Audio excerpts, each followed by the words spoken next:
Ship football won their first game of the season this past weekend, defeating Bloomsburg 10-7. Ship quarterback Riley Gunnels had 169 passing yards with 1 touchdown on the day. The Raiders did not commit a single turnover for the entirety of the game and also held a 10-minute advantage in possession time. Ship opened up the third quarter with a surprise onside kick, which was recovered by true freshman linebacker Grady Snyder, giving the Raiders great field position.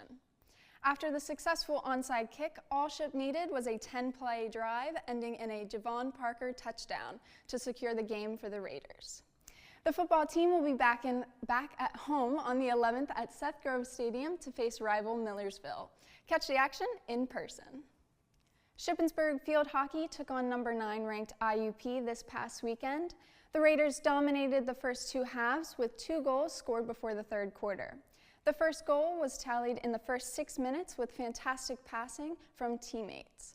Kelly Nadia had a wide open shot to the goal but was redirected in front of Kelly Cantabine, who finished off the shot in the back of the net.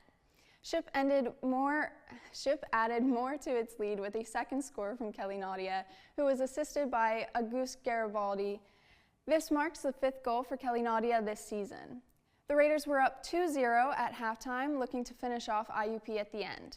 Another goal wasn't tallied until the 4th quarter, which was scored by Cantabine, making that her 2nd score of the game and her 6th goal of the season.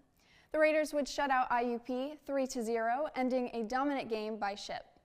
The Raider field hockey team takes on 5th-ranked Westchester on Saturday, October 5th at home.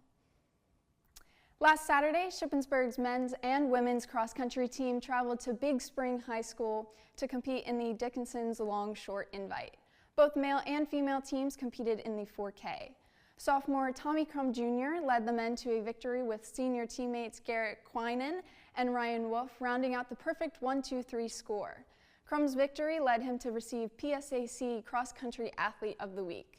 Freshman Maya Trotty paced the girls to a 3rd-place finish, placing 12th. Sophomore Victoria Bartholomew and senior Livy Rick rounded out the scoring, coming in seconds after. Both men and women will compete again on Friday at Lehigh in the 51st Annual Paul Short Invitational. Soccer has had an eventful week, with men's and women's soccer having games over the weekend and just yesterday. Men's soccer beat Seton Hill this weekend, earning Anthony Weekly PSAC Men's Soccer Eastern Division Athlete of the Week. On Wednesday, they faced a tougher game against Shepherd, losing 3-1.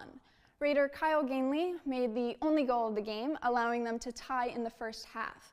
However, Shepherd managed to make 2 more goals, with Josh Petty earning a hat trick. Women's soccer faced a tougher battle at home against Kutztown Wednesday, but managed to squeeze in a header in the first half, resulting in a win. Raider Ashley Hughes scored the only goal of the game, thanks to the assist of Mia Kemp. The majority of the game was spent on Ship's half, with keeper Kirsten Brown saving all 9 shots on goal. Both teams will be back in action on Saturday, with the men's team playing at home against Millersville.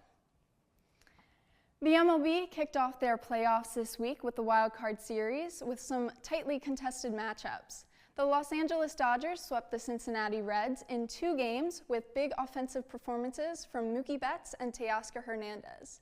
The Cubs and Padres are headed to a Game 3, which is taking place currently after both teams had a dominating win in each of the first 2 games. The Yankees and the Red Sox also are headed to a Game 3 after both teams won extremely close games. That game will take place directly after our broadcast at 8.